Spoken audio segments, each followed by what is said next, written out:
Nakatunong kog asawa nga magsigi og chat sa lain-lain nga mga lalaki. Maayong adlaw kanimo DJ Sam. Ug ingon man sa imuhang mga viewers ug followers. Manginaot unta ko nga inyo pud ning matagad ang akong suwat. Matagan pud kog tambag sa imong mga followers ug mga viewers. Tawagan na lang ko sa pangalang Rex. Taga Carmen, Cebu ko DJ Sam. Doon ako'y live-in partner o usa ka anak, pero nagbulag na mi. Sugdan ako nigsaysay ni adtong uyab paming duha. 2019 na DJ Sam nag-ilaming duha sa Facebook. Wa ko nanguyab niya sa chat. Nagsabot gid mi nga magkita mi. Tuod man nagkita gid mi DJ Sam sa usa ka semana namong chat-chat. Dali rami nagkakita kay sama raman mi og lungsod nga gipuy-an. Sa una namong kita DJ Sam, dito mi sa plaza. Nanguyab ko niya sa personal. Unya, iya harap po dayon kong gisugot. Human sa among laag kay gabi naman, mga 10 PM na siguro to DJ Sam. Naghisgot nami nga manguli na. So nihangyo ko sa iyaha nga pwede ba nga muuban na lang ko sa ilaha. Nisugot ra pud siya DJ Sam. So nikuyogid ko sa ilaha. Ug didto ko nakahigda sa ilahang balay. Dito sa ilang balay, DJ Sam, naa siya'y kwarto. Siya raa nga nagatulugan dito. Dito raman sab ko niya pakatulog ka DJ Sam. Kumbaga, nadulog ming duha. Sumauto, naitabo gyud ang dili gyud unta angay nga mahitabo. Pero dili ako ang nakauna sa iya DJ Sam. Dili na siya virgin. Okay ra pud sa ako Wa man ako nagikinahanglan, kay uso naman sa pagkakaroon nga di naging virgin ang mga babae. Sulti pa niya DJ Sam, dahil labda na daw siya sa una niyang uyab. Ug nasundan pag ito namo ang maong panghitabo. Sa sunod namong kita DJ Sam, di gid na mapakyas. Naagi mahitabo sa abua. Dito na pod sa among balay. Kay dito man ako siya gidala. Ug nilabay ang buwan, sige gihapon ni og chat-chat DJ Sam. Pero ingon pa siya, wa na daw siya giregla. Mauto nakaanak ko sa iya nga buntis siguro ka. Suko kayo siya sa ako DJ Sam kay gibuntisan daw nako siya. Di na siya ganahan makipagkita pa sa ako Mauto gipasadda na lang pud nako siya nga di mi magkita. Pero kanunay mi mag-chat-chat na lang. Kay di naman siya nako makipagkita, pero naguna-una pud baya ko DJ Sam kung unsay angay na pong buhaton. Nalipay sad baya ko nga nabuntis siya, kay gusto naman sab kog liwat ni adto nga time, kay ni adtong higayuna, 26 naman ang akong edad. Pero, usar ako ka construction worker. Maura na ang akong trabaho. Pag-abot sa tulo ka buwan DJ Samwa, nagid mi magkita pa. Gi-prove niya sa ako ang buntis gid ay siya, kay nidako na daw ang iyang tiyan. Mao to nakipagkita ako sa iya sa personal o nag-istoryahan na iming duha. Gisgutan namo kung unsa nga among planong duha og para sa bata. Mao to, kay buntis naman gyud siya DJ Sam. Wa daw lain nakahilabot niya kundi ako lang. Mao sa way paglangay-langay, nangatubang dayon mi sa ilaha. Mao to nag-ipon pud mi. Hangtod na tao ang bata DJ Sam. Magkauban ming duha. Okay naman siya, buutan tapos kugihan. Gipangga ko niya DJ Sam mga ngamu ang anak. Gipangga sad nako sila sa among anak. Nagkugi ko panarbaho sa construction para mapakaon nako ang akong asawa ug anak. Diabot ang 4 ka tuig DJ Sam sa among panagkipon. Na okay ra kaayo ang among pagpuyo. Nakahimo nako og kaugalingon namong payag. Wa na mi mangipon pa sa iyang gidikanan. Hinuon kadiyot raman sab mi nangipon sa iyang mga ginikanan DJ Sam, kay daning kamot man yud ko nga makahimo ko bisag payag lang basta amo agyod. Pero pagpadung og 5 ka tuig namo nga nag-ipon DJ Sam, diha na ko dunay napansin na dili maayo sa akong live-in partner. Naan ako'y makit-an nga makipag-chat-chat siya sa laing lalaki. Mag-away dayon mi anak. No mag-uli ra po dayon, kay di naman kuno siya muusab kumasakpan ako. Abda na sabog pinakabuan, nakasakop na pud ko sa iyaha. Nag-uyab-uyab naman hinuon siya sa chat. Nag-away na sad ni, pero nag-uli ra po dayon, kay ingon pa siya, di na po daw niya usbon. Pag-abot nag 6 years sa among anak DJ Sam, nananghid ko niya nga bubalhin kong trabaho kay naamay dako-dako sweldo nga offer sa akua.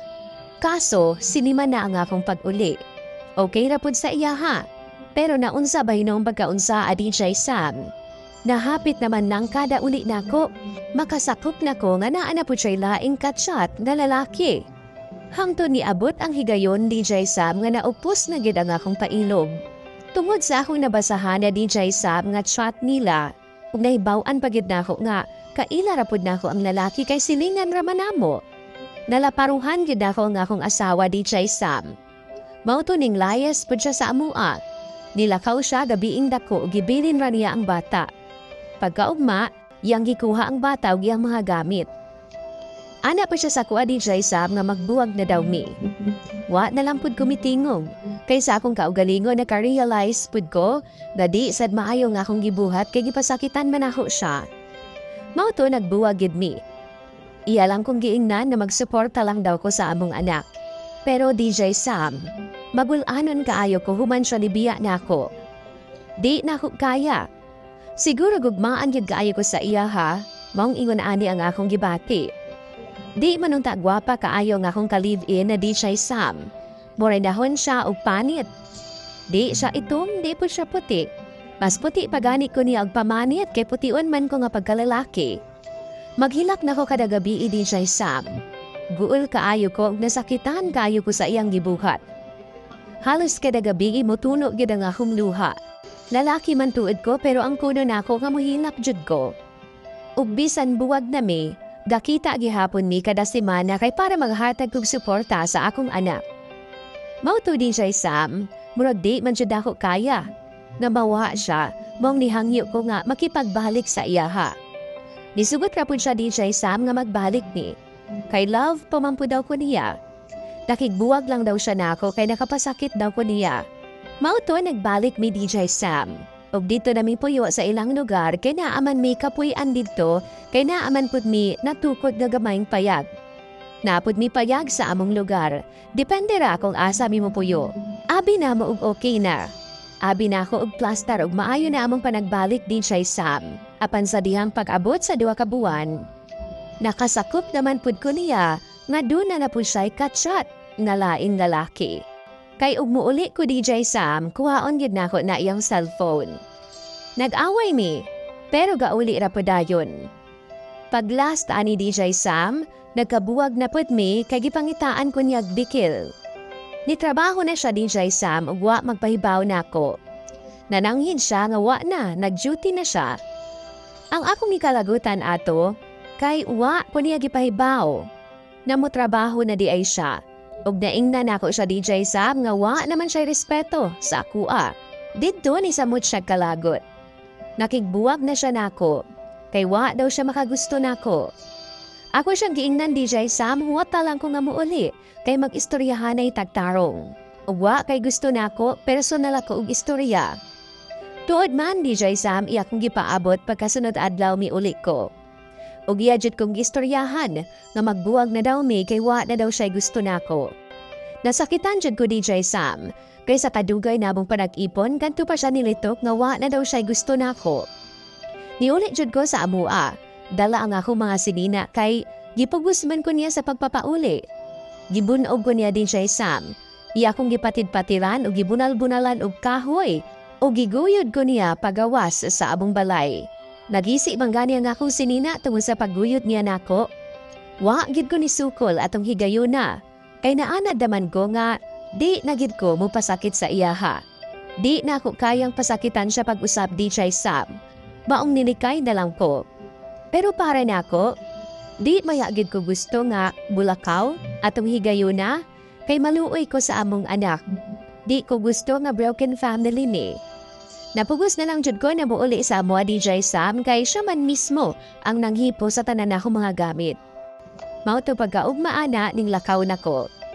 Naana dayon ko'y nadawat nga istorya gikan sa iya mga igsuon DJ Sam. Nga duna na daw uyab ang akong asawa ug mag-adtuan na daw sa amua. Kunwa ko didto sa amua DJ Sam, mupuli po di ay ang iyang uyab. Kanang naa ako sa trabaho ba? Gisendan pagani ko nilag picture DJ Sam nga naay laki ang akong asawa. Ug dito nasakitan yun kaayo ko. Pero wa manuan ko kahilak, hangtod karon kay gipanagan-an namang gud na nako sa akong kaugalingon. Nga di na gid nako siya hilakan pag-usab. Kung ugaling man, buhaton gihapon na niyang butanga. O gibuhat gid niya. Dangtan og buwan DJ Sam, napaduhog na pud kog istorya nga nagbuwag sila sa iyahang uyab. Buwan na sad mikapin ato nga time nga wa nay kontakay, ay giblock man ko niya.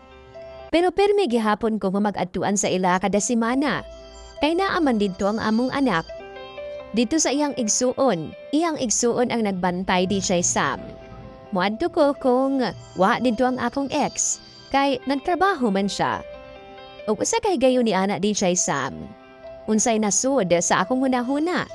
Nagituyo man ako kaadto nga hapit na mo gabi. Syempre laki ko, og tao lang pud intawon, dingaon sad ko usahay anang ana-ana. Ambot nadlibog ko sa akong kaugalingon nganong ako tong gibuhat. Karang kay baw bitaw ko unsa siya'y oras mo abot? Unya, kay welcome man gyud ko sa ilaha didto DJ Sam. Bisan unsang orasa nga muadto ko dawaton yun ko nila. Kay baw man ang mga tao kinsa ang nakasala sa among duha sa akong asawa. Ug kung unsa pud ko kamaayo nila. Nabuhat bitaw na ako DJ Sam nga ningsak ako sa payag nga among gipuy-an. Ug nihigda ko sa wa pa siya niabot ug naabtan yun ko niya. Na ako dito sa taas DJ Sam nagbukot sa habol. Nangutana siya kanong naa daw ko ngadto. Wa ko mitingog. Naminaw ra gid ko sa palibot DJ Sam. Nihunong man sab siya uyaw-uyaw ug niabot ang oras nga tingkatug na gyud. Napatug na sad siya. Dibalhin ko og higda tapad niya DJ Sam. Ug ako siyang gigakos. Nakamata siya. Ninghangyo ko nga pwede bang mo ana-anak ko. Wa siya nitingog. Hiyara kong gikusi. Sakto ra kakusog DJ Sam. Unsa pay dugayan. Nahitabo gyud ang pag-ana-ana namong duha. Wow! Kaduha kini kay gayon DJ Sam na akong gibuhat. Musugot raman sab siya. Ambot ba oy mo raman kog nahutdan og babay? Di naman ko ganahan og laing babay DJ Sam nga akong ikauban. Gitry bitaw na ako ka nakipag-uban kog laing babay sa dihang nagkabuwag daming duha pero di pud ko ganahan. Mas gusto na ako ang akong asawa kauban DJ Sam. Pero akong hunahuna, di nagyud ko niya. Kay di naman gid siya mag-usab sa iyang batasan DJ Sam. Like kapila na ko niya pasakit eh. Kapila na siya nagbiduang nako. Ginapasaylo na ako siya pero maura man gihapon. Gusto man ako unda baka move on sa iya DJ Sam. Pero ambot nga nung maglisod ko. Ilabi na nga na ami anak. Mao nang mag-uul kay ko magunahon na sa ako ang anak DJ Sam nga magdako nga broken family. Maupo ding butanga nga kung pangayuan og tambag sa imong mga viewers ug followers DJ Sam. Unsa bay angay na kong buhaton nga di manggid ko maka-move on sa akong asawa. Bisan pag kapila na siya nagpasakit sa ako Kapila na siya nagluib sa ako Unsa man ang akong buhaton karon. Palihog, tabangi ug tambagi ko ninyo. Imong follower og Sander DJ Sam, Rex.